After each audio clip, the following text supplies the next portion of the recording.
Welcome back to the While We're Waiting Hope After Child Loss podcast. I'm Jill Sullivan, your host and one of the co-founders of the While We're Waiting ministry. I want to jump right back into my conversation with Matthew Efird today because we have a lot to talk about. He is the author of the new book, Even Though We Will, and founder of a foundation by the same name. In the first half of our conversation last week, we heard the story of his son Noah's life, the diagnosis, the waiting, and the 57 and a half hours they were given to love and parent their son here on earth. Today, we turn to what came next. Matthew shares honestly about life after loss, especially from a father's perspective. It's a side of grief that doesn't always get talked about, but it's so important. We talk about what it looks like for dads to process grief, the tension of wanting to protect and fix what can't be fixed, and the importance of having people who will simply show up and sit with you in the pain. He offers practical wisdom for navigating the days that follow the loss of a child, how to take grief one step at a time, how to hold both worship and weeping together, and how community can carry you when you don't have the strength to carry yourself. I believe you'll be blessed by listening in. I would love for you to give us some insight into your experience as a dad who's lost an infant. I feel like most of the attention goes to the mom in an infant loss situation. After all, she's the one who carries the baby, who delivers the baby, gives birth, and the father is sort of forgotten. Was that your experience? It's a great question. My wife, outside of my relationship with Jesus Christ, marrying my bride is the best decision I've ever made. Yeah. And she was amazing for me to see me. But a lot of our community did not. Mm-hmm. And that was okay because there are things going on inside of her physiologically, right? After a delivery, like all of the things, the hormones, the milk coming in, all of the things that happen, that there was an experience that she had that was uniquely tied to her and Noah that I did not have. Right. But what I found was there were not a lot of resources for a man-to-man. Yeah. So I wrote the book from my perspective. Mm-hmm. It's me telling my son's story. And part of the heartbeat around that was for dads, for moms to understand a dad's perspective and for dads to try to help put words to their story. Mm-hmm. So it's not just for infant loss, right? It's for grief in general, navigating that. How do we navigate that alongside our faith in Jesus Christ? But help men specifically put words to their feelings. And so I had a couple of dear friends that they did a really good job supporting me in my grief. They saw me. They were there for me. They invited me to go do things when they were going to do them. And then they gave me the freedom to say, hey, man, just so you're aware, anytime you want to talk, I will answer the phone. Wow. I'll answer the phone, I'll answer your text, I'll come see you, I'll come pick you up, whatever you need, I'm here for you. But I want you to have the freedom to talk about other things too. So if you want to talk about Noah, you can talk about Noah. If you want to talk about Georgia football, we can talk about Georgia football. I don't care what we talk about. I just want to be there with you. And that was just this incredible gift for me of men in my life that came alongside me that just said, I just want to be with you. Because that's what I needed. Yeah. That's what we need so much in grief is just someone's presence. It's not the right words. There are a lot of actions we write about in the book that are super helpful from a practical standpoint. Like, hey, here's something that was really helpful for us. But at the end of the day, I just wanted to be seen. And Hannah needed the help. She needed the care. I'm glad that she had dear friends that were around her that did that for her. But I'm also very thankful for the men in my life that came alongside me and said, hey, we know your wife's hurting. We know you're hurting because you see her hurting. We also know you're hurting. Right. And so as a dad, right, God has designed me as a problem solver and a protector. That's the way God designed my DNA. That is me through and through. And this was not a problem to solve. And there was so little protection that I could offer. But what I could do is I could be present for myself, that I could start to learn to be healthy in my grief instead of bottling it up and saying it's not happening and I just have to be present for Hannah. That ultimately would have blown up, right? That I had to take the time for me. So I love to hunt. I grew up deer hunting. I love to deer hunt. I love to sit in the woods. And I don't shoot a lot of things, not because I'm not good. I've shot some big bucks, which is funny for people who deer hunt. They don't know that. But I love to just sit in the woods and watch the sunrise. Yeah. I love that. It is a moment as a business owner, as a leader, as somebody who's out there in the public space, talking to people and on stage. And there's a lot of things that need my attention. But when I'm in the woods, nothing needs my attention. And it's fantastic. So Hannah was very gracious. During Noah's pregnancy, I spent a lot of time in the woods. And that upcoming fall, I spent a lot of time in the woods, hunting and fishing, and having time for me to just be and to be with my emotions. And I got a call from a really dear friend of mine, lifelong mentor of mine. And he said, this was before Noah had passed. He said, I want you to know something because I love you and I care about you. And I said, okay. He said, it's okay when you have a good day. I remember just weeping on the phone with him. I was like, no, it's not okay. Right? My son is dying. I can never have a good day. Yeah. And he said, I hear you. I just want you to know it's okay to have a good day. And Jill, I remember my first good day. Yeah. I remember having a good day with Walker and Hannah and thinking back to that conversation and being like, oh, this is why he told me that. Yeah. What good advice. That's amazing.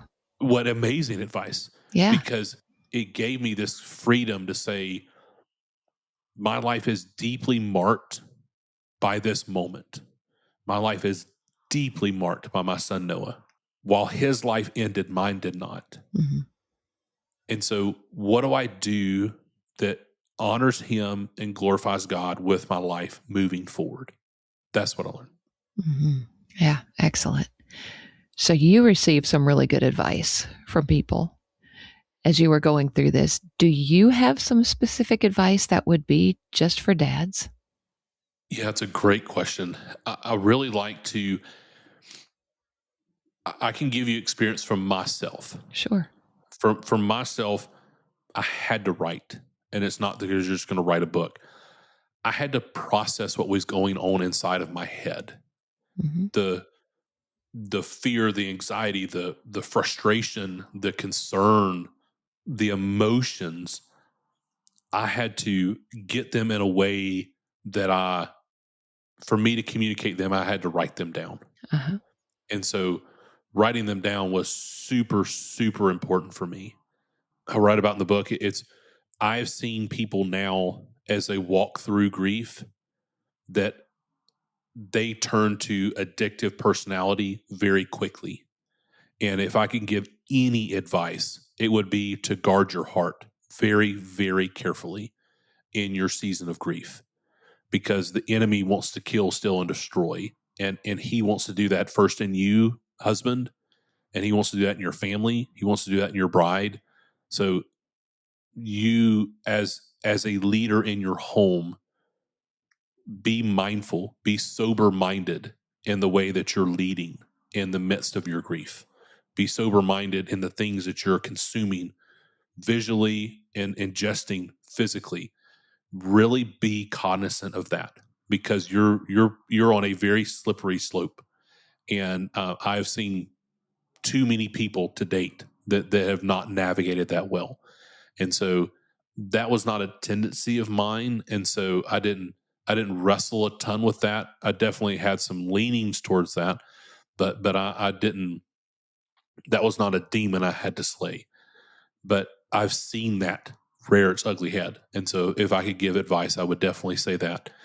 And then I would say, I would highly encourage you to have some men in your life that, even if it's just one, that you can sit with on a regular basis. And what regular means to you is what you need in that moment. So if it's daily, weekly, every other week, monthly, have someone that you can sit with and talk with, in that what I say in this moment may not come out great, right? It may not Mhm. be well polished. It may have some explicitives in it. It Right. may have some thoughts in it that I've not fully formed, but I need a safe place that I can communicate them, because I don't want to go home and communicate them to my family just yet, right? Right. Right. I need some help.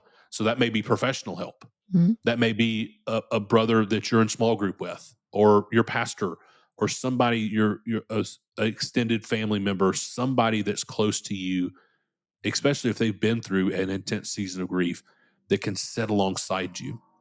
We got a book that I recommend. I've given it to I don't know how many people at this point. It's called The Rabbit Listens. Hmm. And if you've not read it, I highly recommend it. We got it for Walker. I don't remember who gave it to us, who recommended it, but it was helping Walker process his emotions. And it's a very simple, it's a kid's book. It's called The Rabbit Listens. And this little boy builds a tower. And the tower gets knocked over, and the boy's very upset. Then the book proceeds to have all these character animals, fictional animals, come up to talk to the little boy. And they tell the little boy how he should feel. And they go through all these different emotions. You should feel this way and you should do this. You should feel this way and you should do this. You should feel this way and you should do this. And then finally we get to the rabbit. And the rabbit comes up and just sits alongside the little boy. He just sits there. And he gives the little boy his presence. And eventually the little boy turns to the rabbit and he says, I'm really frustrated that my tower fell down.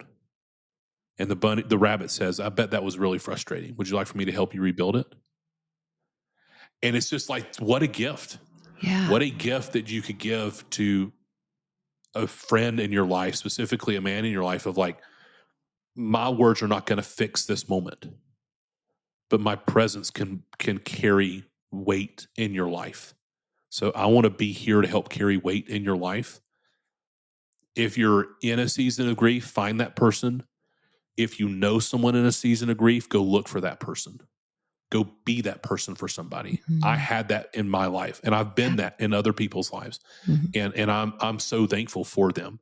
They helped carry burdens for me. They helped me articulate things. They helped be that sounding board where it's not politically correct to say all the right things at the right time.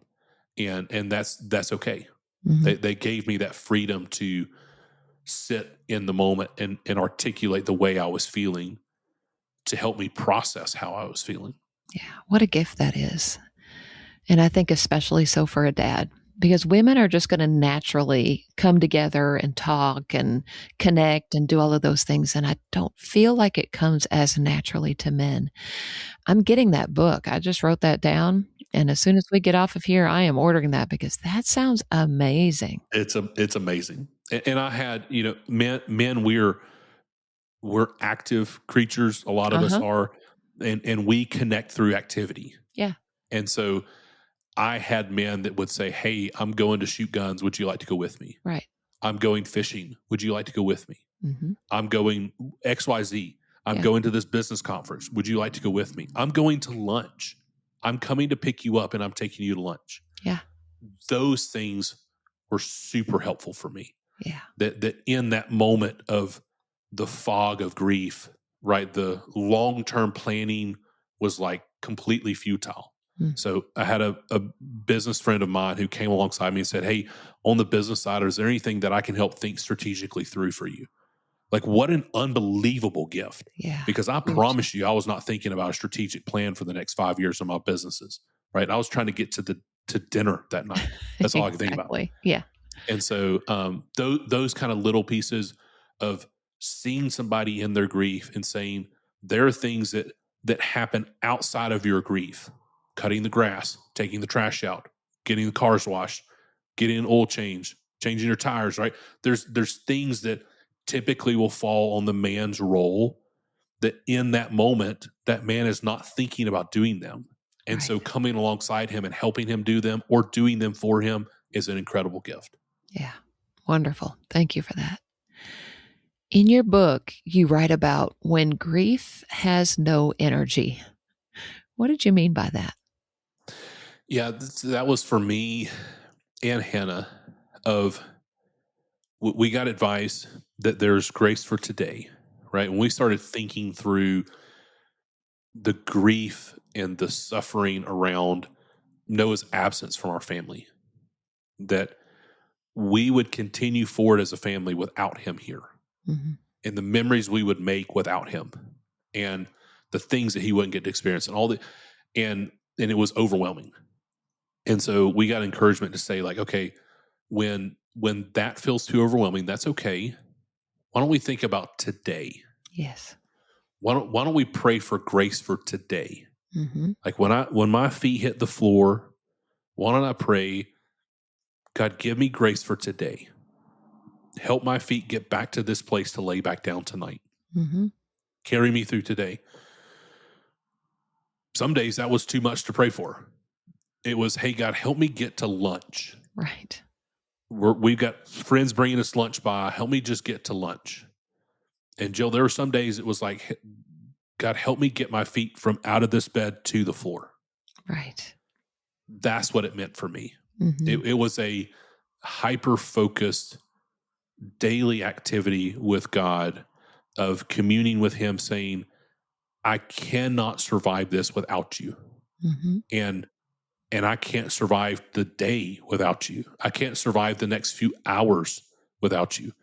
Help me take one step at a time, because the overwhelming mental fog that takes place, which there's a lot of research about that. You can read that. I'm sure you've had people on the podcast talk about that. There's a lot of resources out there, but for me, it was little tasks became overwhelming. Yes. And it was, I'm a dreamer, I'm a creative, I'm an 8 on the Enneagram, I have all these things. But in that moment, thinking about the future was not me. Mm-hmm. And I love thinking about the future. Mm-hmm. I love to dream up. I love as a visionary. That's how God's designed me. But in my grief, that was not there at all. What was there was practically, how can I get to breakfast? Yeah. And some days, getting out of the bed and showering was a win. Mm-hmm. And that's okay. Mm-hmm. And we learned, I read about in the book, we learned I had to say no better, and I had to be okay to take a nap. And those two things sound kind of funny, but in our intense grief, they were life-saving. That's right. Because I'm one that I overcommit way too often, and I like to be involved in a lot of things, and I don't always like to take a nap, even though they are very fun. But those two things became just this undercurrent of peace for our family that was necessary. Yeah. Yeah. I think it's important to recognize our limits, and those are God-given as well. And we have to take that time to rest and recover. And like you said, one day at a time, or even just one moment at a time, one step at a time. We just can't demand too much of ourselves.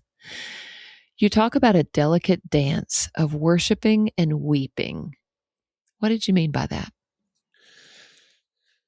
Yeah, I looked at David's example with his son, his first son with Bathsheba. Mm-hmm. And I looked at the way that when he fervently prayed for the healing of his son, that he wept, he was covered in sackcloth. I mean, he had all the things, the ash, he was weeping, and he was begging God to save his son. And when God healed his son on the other side of eternity, what did David do? He got up, he cleaned himself, and he worshiped. Yes. And the attendants around him said, how can he be doing this? And he said, I will not go to him. He will not come to me, but I will go to him. Yes. And so that is what we latched onto. And we said, okay, in this moment, we're going to find that he eventually will turn our mourning into dancing. I don't know how, but the heartbeat for me, the constant companion for me was worship. And it was the thing that helped carry me from moment to moment. So I've got a playlist that I've got on my phone of I don't know, 100 songs or so. And I just played that on repeat. It was just anywhere you saw me, I either had an AirPod in my ear or I had my headphones on, or music was just playing out loud. It was playing in our house. It was playing over in my car every time, every moment. It was, I have to be fully engaged with the Lord because he's the one that's carrying me through. Mm-hmm. I will not survive this without him. And so what that did was it kind of delicately did this balancing act of going from worshiping and weeping. Mm-hmm. And I would have in the same moment be worshiping and weeping. Right. And then there would be days where it would be more worship, and then there would be days that would be more weeping. And we would oscillate back and forth between them. But both of them in and of themselves are healthy, I believe. And both of them were necessary for me to process what was happening. Mm-hmm. I didn't focus on one without having the ability to do the other. Right. Yeah, that makes a lot of sense to me. So worshiping and weeping and taking those next steps forward, what did those next steps forward as you began to get deeper into your grief journey look like? Yeah, so Noah passed March 9th of 2020. We talk about God's timing and how it's always perfect. March 10th of 2020, the hospital shut down. Yes. Right, their COVID protocols. Right. What a gift, right? Noah was due later in March. Yeah. So he was born 2 weeks early. So we had time with him. We got to see him. Friends got to see him. Then we went to March 13th, Trisomy 13 Awareness Day, and that was his memorial service. And to my knowledge, that was the last memorial service that was done in Athens in 2020, at least for an extended period of time. Right. And so then we went into lockdown. And that was incredibly hard for everyone. Yeah. But for our family, it gave us forced time together that we had an excuse to have forced time together where we needed that time, but now we were forced to have that time. Right. Yeah. And so for us, it looked a lot of that 2-question survey, right? Just engaging with one another and really trying to be cognizant of this roller coaster of grief. The waves come at different times, at different seasons, at different moments. And seeing myself and my bride in those moments and trying to be aware of them, how can I support you in them? Mm-hmm. And so I learned, right? I imagine my heart and the Noah-sized hole that's in it is very jagged around the edges. And the first several times that I went to that place to think about him passing, to write through him passing, right? It was way too difficult. I could not process. I could not talk about it. I could not say those things. The jagged edges were way too sharp. Mm. But Jill, what I found is the more that I went back to that place, the more that I went back to his story, the more that I talked about his story, the more that I wrote about his story, a lot of those edges started to smooth out over time. They're still there, but the edges are smoother. Mm. And we learned that one day at a time was necessary. And so, everybody's experience in grief, their story is unique. Mm-hmm. And we learned for us, like a lot of things about what not to do. But we learned that having Walker helped us a lot. Mm-hmm. Right? We had a little guy at home that was full of energy, full of life, full of fun. And we kind of locked in on, okay, our family, the way that we can honor our son. He fought really hard to give us the time that he did. He was a fighter. He was extremely strong. And so one of the ways that we can honor his life is to continue to move forward with ours. That by moving forward, we're not discounting his life. We're not saying it didn't happen. We're not saying he's not part of our family, but we're honoring his memory. And so moving forward for us was just one day at a time. Mm-hmm. And it was, okay, we're going to go to the park today. I don't really want to, but we're going to. Yeah. We're going to take Walker to the movies today or this week or this month, right? We just started saying like little goals for us. We're going to go back to church when we're meeting in person, right? Because that's, again, a unique part of COVID. Right. Sure. It was a mess. We're going to go to dinner with somebody. We're going to go back to work. Like I'm going to go back to the office. I'm not going to just work remotely. I'm not going to do it full time, but I'm going to take baby steps. Right. And so like the first time that we went to the park, it was the part that's closest to us. It was a part that we don't really see a lot of friends at. We didn't tell anybody we're going. We just went. We played for a little bit and then we came back home. The first time we went to dinner, it was like, we can drive somewhere. We're not going to see anybody we know. We can go take Walker out to dinner. We can eat dinner. We can come back home. Mm-hmm. Like little things that helped us get into a rhythm of, okay, life continues to move forward. And I remember when people would acknowledge that when Noah was sick, and I was like, yeah, but I don't want it to. And what we came to believe is that that's not actually honoring to our son. Mm. Because it discounts our life and his love for us, that he would not want that. Mm-hmm. He would not want that for his older brother. He would not want that for his mom and dad. He would not want that for his grandparents or his uncle. He would want us to continue to go forward in our life. Right. Honor him, remember his story, but ultimately glorify God in our process. Absolutely. We talk about moving forward a lot at our While We're Waiting weekends. And, many bereaved parents are hesitant to even think about moving forward. But we always say there's a difference between moving on and moving forward. And as we move forward in life, we are not leaving our children behind. Our children are ahead of us. So as Amen. we move forward, we are getting closer and closer to that day that we see them again. And when you make that little change in your mind and thinking about moving forward, it can make all the difference. I remember at either his second or third birthday, I remember journaling about the memory of his life, those moments.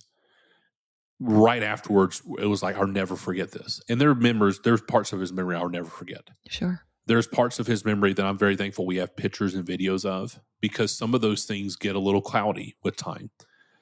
And so I've wrestled with this perspective of each day I get further away from his memory, but I get closer to our reunion. That's right.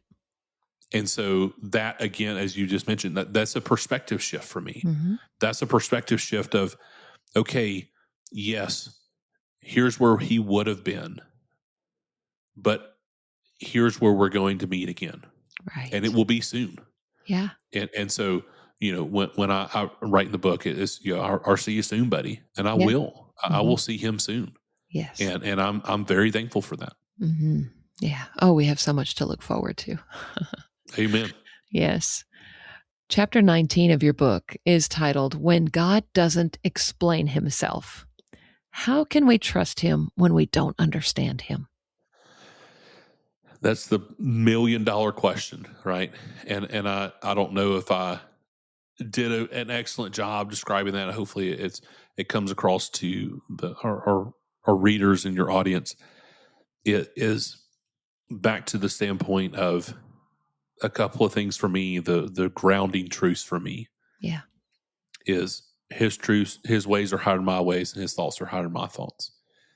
And there is a mystery of the gospel. There's a mystery of God in his perfect love, in his mercy, in his grace, in his justice, in his sovereignty, in his foreknowledge, right? There's a mystery of how all of those things work together for our good and for his glory. And I came to this place to say, God, I will ask you why, but I'll trust you even when you don't answer me. Yes. Because I don't deserve an answer. If I'm really honest with myself, I'm a deeply flawed, sinful man. What I deserve is hell. And it's a harsh thing to say, but it's actually what I deserve. Yeah. But God, who is rich in mercy, which he lavishly poured out on us, right? He's the one that stepped in. He's the one that took my place. He who knew no sin became sin so that I might become the righteousness of God. I did not earn that. That's right. And so when I come to God from that perspective, I say, okay, God, I can trust you even when I don't understand. Because what I deserve, I'm not getting. Mm-hmm. The mercy that you're giving me, not giving me what I deserve, right? That's mercy. I'm not getting what I deserve. I deserve hell. I deserve separation from God because I have sinned. I have fallen short of the glory of God. Everyone has. Mm-hmm. That's right. What I am getting, the grace that I'm getting, is a relationship with him, salvation found in him, eternity with him. I have not earned that. I do not deserve that. Right. And so from that place, I have a renewed perspective of, okay, God, I'm not quite as big as I think I am. And you're not afraid of my questions. And I'm thankful for that. But just like he told Job, right? Where were you at the foundation of the world where I told the oceans where to go and the land where to be? Like, I was not there. Right. But you were. Yes. And so in that, I'm going to trust you because, again, as we said earlier, his character has not changed. My circumstances have changed, but his character has not. And so I'm not going to allow my circumstances to sway what I believe in the character of God. I'm just not going to do that. Right. Yeah, absolutely. And that's the answer. We just have to trust him. Yeah. Yeah. Yeah. Thank you. After the loss of a child, it's very easy to fall into this trap of just trying to avoid the pain. Did you experience that? 100%. Yeah. 100%. I wanted to numb the pain. I wanted to, consume things that would numb the pain. I wanted to go places that would numb the pain. I wanted to do anything that would prevent the pain. I didn't want to talk about it. I didn't want anybody to talk about it. I wanted to just lay in bed. I wanted to just watch Netflix. I didn't want to experience how my body was feeling. Yeah. Part of that, I think, is ingrained in us as a safety mechanism, right? There's kind of this ceiling of grief that we experience in life. And it's like, okay, my head's being crammed up against that ceiling and I can't go anywhere else. Yeah. But in those moments, it was where I found the going back to that kind of Noah-sized hole in my heart and sitting with that and hanging my feet over the edge and letting them kind of dangle there and sitting in those moments and being okay to cry. I'm not a natural crier. I cry a lot more now than I do before Noah passed.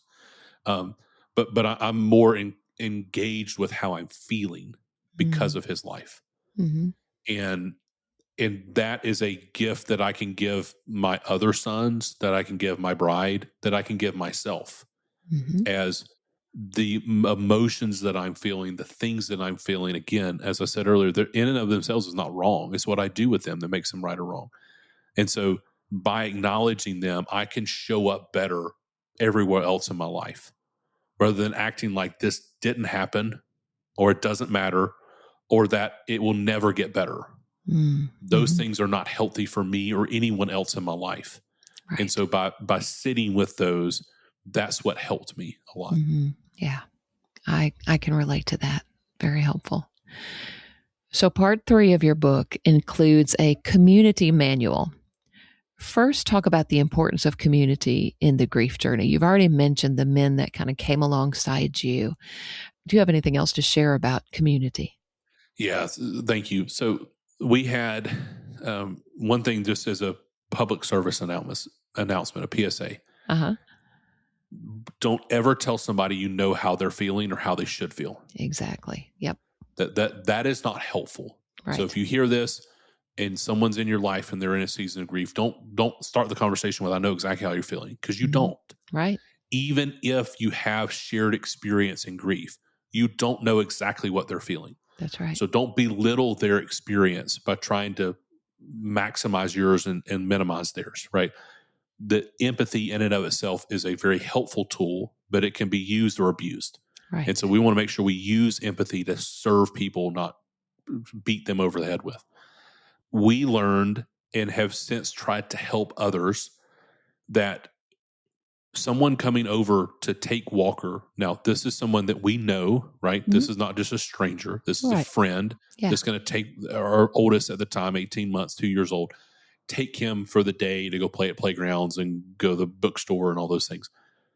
Unbelievable gift. Unbelievable gift. Watching him when we went to appointments, coming to cut the grass, right? Yeah. Bringing food, all those things, super, super helpful. One thing that I write about that helped us tremendously was we promoted, assigned someone a community manager. That's what we called them. That they were our communications manager. They communicated out with our friends and family, except for our parents. We would call our parents. I would call my parents, and Hannah would call her parents and tell them after either doctor's appointments or after we left the hospital, we would check in with them. Sure. But Jill, what I found like early on after Noah's diagnosis, this is so September 2019, we had a group of friends praying for us, about 30 people that knew we were pregnant, knew we had an appointment. And by that night, they were all texting us like, hey, how'd it go? Like we hadn't heard from you. They're all the things. Yeah. And so that next day I started making phone calls, and I spent the next few hours calling people, telling them what was going on, crying on the phone with them, trying to console them. It was all the things, right? Right. Yes. And I got to the end of that, and I told Hannah, I cannot do that again. I cannot. I will not survive that. Yeah. Because it's too raw for me, and then I have to rip that Band-Aid off over and over and over when I communicate that out. So one thing that we did in our community is we had one person that we told, and they told other people. And that was an incredible gift because I did not have to be the person that would console you of, hey, let me tell you about Noah and how he's sick. And you start crying because you obviously would, like, you care about me. Sure. And then I'm like, so that helped us so much, having that person. That's a great idea. That was a gift that helped us tremendously. And then there was women in Hannah's life, there still are women in her life that came alongside us, and they said like, hey, I'm just going to come clean the house. Like, y'all go to lunch. I'm going to give you up $50, $20, whatever it is. Go eat lunch. I'm going to clean the house by the time you get back. And I don't want to see you. Leave the door unlocked. I'll come in, clean. Y'all go to lunch, come back, and the house will be clean. Same thing with laundry.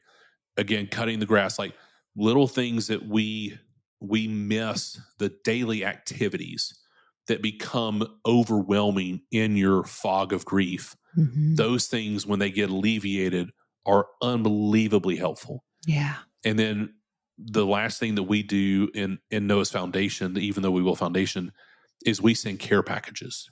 So we had some really dear friends of ours that were a few hours away from us that walked alongside us in Noah's grief story on this side of eternity. And they wanted to be there for us, and they didn't know what to do. So what they did was they started once a month sending us a care package. And it was, they knew us, so it was tailored to us. It was a small thing for Hannah. It was a small thing for me. It was a small thing for our family. It was a book or something that they had read or that they wanted us to be able to read. It was a candle. It was some candy. It was a gift card. It was just a way for them to say like, hey, friends, we see you. Yeah. And that means so much. is just grief in and of itself can be so isolating. Mm-hmm. And having someone come alongside you and say, I will not let you be isolated. Yeah. You do not have to talk to me in this moment, but I will be here for you. Yeah, that's huge. Community is huge. And I love that you took the step of finding an organizer, somebody that could be your voice to the community. That's amazing. You have a remarkable group of friends, may I just say. And I feel like that's probably because you and Hannah have been such good friends to others. You're very kind. She is incredible. And Yeah. and I try to ride on her coattails for sure. Yeah. Yeah. But yeah, you've got an amazing group of friends. You are blessed. Right there towards the end of your book, you include a chapter of questions to avoid, which is really helpful for those who want to help others who are grieving but don't know what to say, or more importantly, what not to say. Talk about just a few of those questions and include some better alternatives to those questions. Yeah, so one of the ones we kind of alluded to earlier, right? When I first put a public post on social media of Noah's diagnosis, I had a old high school friend reach out to me, and he said, Matthew, I know exactly what you're going through. We think we had a miscarriage last month or earlier this year. Yeah. And it was somebody who loves me and loves the Lord, and they wanted to be there for me. Sure. But in that moment, they were not. Right. That was, we had two very different stories. And so the way that I try to say that, the way that we try to encourage people to say that is, I have experienced something similar, and I want to be here for you. Yeah. I know how hard that can be. I know how hard it was for us is really a better way for to say that. I know how hard it was for us in our season of grief. I want you to know that I see you, I love you, and I'm here for you. Mm-hmm. And then in that, it's, okay, now what can we do with that? So if it's something practical, can I send them something? Can I be there for them? There's all kind of steps that we take. Another one that we had was, I had somebody very, very well-meaning that knows me very well as we're getting closer to the end, was they came up to me and said, hey, you don't look okay. And I wanted to smack him in the face, and I didn't. I'm not a physically abusive person, thankfully. But I was like, what do you mean? Of course I'm not okay, right? Yeah. Like it was actually at my son's second birthday. So it was at Walker's second birthday. Yeah. They came up to me at the party. So a dear friend of ours, right? Yeah, sure. Walker's second party, this person's there. They came up to me and said, hey, you don't look like you're okay. I'm like, no, I'm not. Yeah. Like this is the only birthday party that these two boys get to celebrate together. This is it. Right. And this is heavy. And this is hard. And this is kind of the last thing that we had in our calendar until Noah was going to be born. Right. And so in that moment, don't come up and tell me how bad I look. Right. What you can do is come up and say, I see you. I love you. I'm here for you. Can I give you a hug? Yeah. That is such a better thing. Yeah. Right? We get so consumed, or speak for myself at least. Yeah. Before Noah's life, I was so consumed with wanting to know the right thing to say. I wanted to be helpful. I genuinely had a heart of, I want to help you. If I can just say the right thing, I can help you. I can help you work through this. Like I've said for such a long time, it's okay to not be okay. It's not okay to stay that way. And I still believe that. But I didn't realize how deep that not okay could be. Yes. And in the depth of the not okay, the greatest thing that you can give someone is your presence. It is not words. You see that in Job's life with his friends, right? When his friends first come to him, they sit and mourn with him. They just sit with him for days. Great example. Where did Job's friends mess up? Is they open their mouths and they try to tell Job what to do and how to feel. Right. Job doesn't need that. No. He just needed you there. Mm-hmm. So those things is what I'm on this rampage mission of like, we don't always have to make it okay for people. Mm-hmm. Some things in life are hard. Mm-hmm. Some things in life in and of themselves are not okay. But what we can do is we can be present with them in those moments. And I just want to be here for you. And I want to love you through this moment. Being present and saying, I see you and I'm here for you. That's all people have to say, isn't it? Amen. Yeah. Yeah. That's the best thing to say. So one of the cool things about your book is the arcs that you have included throughout. Obviously, the name inspired by Noah. Those arcs, which are survival tips, practical takeaways, foundational truths, and that makes it a very helpful tool for both grieving parents and those who love them. So how can people get a copy of your book? By the time this airs, your book will be out. How can people get a copy of it? Well, thank you, Jill. I'd be honored for anybody that either they're, so the book for me serves 4 parts. It's to honor our son. Mm-hmm. It's to come alongside families in their season of grief, whether it's infant loss, whether it's parent loss, whatever that grief season may be. It's to equip people who are around those people, so their community. How can we better serve people in grief? Because we don't do that well, right, corporately. And lastly, to glorify God. Yeah. And so Noah's book's available everywhere you find books. It's on Amazon, Even Though We Will. It's on our website, eventhough-we-will.com. I'm sure it'll be in the show notes. You can find that there. We've got an ebook and a paperback. Later this year, we got a hardcover copy coming out and an audiobook coming out. Oh, wow. So awesome. Just as a resource for people to be able to share. It's a tool that we wanted to have as a resource for families, for pastors, for hospital staff, for family members. That's what it is. And the book proceeds go to support Noah's Foundation. So we're really excited about that. Yeah. And I had the opportunity, obviously, to read an advanced copy of it, and it's excellent. Very well done. Thank you for that very much. resource for the bereaved parent community. It's amazing. Appreciate that very, very much. In closing, tell us just a little bit more about the foundation. You said you send care packages. Yes, ma'am. What else does your foundation do? Yeah, so right now it's in its infancy. Yeah. And after Noah passed, we had a lot of friends that would call us over the years, that would call me and say, "Hey, Matthew, I've got this friend. They just got this diagnosis. Are you willing to talk to him?" Yeah. Of course I am. Absolutely. I'd be honored to. Sure. I share Noah's story. I send them a card. I try to get a mailing address, send them a card. We may send them a care package if we know them well enough. But it was always like, what do you have anything to give me? Like, do you have anything? What's next? Yeah. And so that's where the book came. And then for us, it was, okay, now what can we involve our whole family? So our family, we packed the boxes together, right?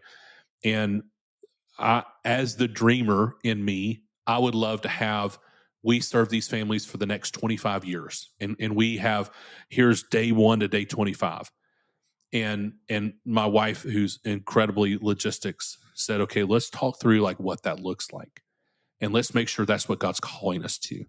And so where we've landed is we want to be a resource for people of the faith and out of the faith that they get a very difficult diagnosis. Right now, it's focused around trisomy 13, trisomy 18, a lethal diagnosis for a child.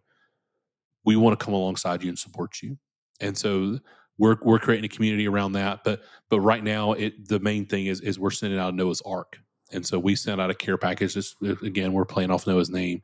Yeah. And it's just a resource for, here's things that we found. The book is one of them that helpful in our season, where we can see you, that we want to see you. And then we want to encourage you to get connected to a church community. You need to get connected to a Bible-believing church community, because that's what you need most, is that community around you. Because if you do not have a foundation in Jesus Christ, you will not survive this. Mm-hmm. You will not come out on the other end of this stronger. Mm-hmm. I wouldn't call myself better, because my son is no longer with me, but I am stronger. Absolutely. And I am more like Christ because of my son. Mm-hmm. And so from that perspective, I am better. Yeah. But that's what the foundation is for us to be able to see men and women in their grief, families, support them, encourage them, love them. You can find out more on eventhough-we-will.com. It's on our website. And you can go in, if you know somebody, you can nominate them, right? That kind of comes to our team. We pray over those, and we are serving as many as we can as our foundation grows and as the funds grow. That's what we want to do. Yeah. Wonderful. I love the name of your foundation, Even Though We Will. What does that mean? So that's our family slogan. And Yeah. that was our family slogan for Noah's life, that even though we walk through the valley of shadow of death, we will feel no evil. And even though you slay me, yet will I praise you. Yes. That it became like even there was a time where it was even if we will. So even if the diagnosis is this, we will still praise you. And then when we learned that the diagnosis was, in fact, trisomy 13, and then we learned at our specialist appointment, like it became very evident that outside of a miracle healing, that Noah's time here on earth would be very short. Mm-hmm. And so that slogan turned from even though to even if to even though. Right. And it became this mantra for our family to say, even though we will. Mm-hmm. That's the heartbeat of our family now. And so that was deeply impacted, informed because of Noah. So it's just a way for us to honor him. Yeah. I love that it's open-ended. It's even though, and you can kind of fill in the blank, we will live, even though we will thrive, even though we will serve others, even though we will trust God. You can make it applicable to your family and your circumstances. That's right. Walking through. So I love that. All right. We've been talking for quite a while. We have. This has been a great conversation, yes. Jill. I appreciate you stewarding this conversation so well. Well, thank you. I have enjoyed it. Is there any final words you'd like to share before we wrap up? Don't try to do this alone. Yeah. If you are listening to this and you are entering into a season of grief, that the way I wrote about waves a lot, because that just felt natural for me. It felt like I'd been pulled out to sea, and you feel the wave drawing out, and then it crests over you. Mm-hmm. And sometimes it holds you under, and other times you pop back up quickly, and then another wave comes. If you find yourself there, number one, look up. Christ is there with you. And number two, please do not try to do this alone. Mm. Because your life matters too much for you to do this in isolation. There are people that will love you through this journey. They will walk alongside you. You just have to be bold enough to ask. Ask for help. And it's okay to need help. It is okay. It is okay to not be okay. It is. But we don't want you to stay there. That's right. That's right. Thank you, Matthew. Thank you, Jill.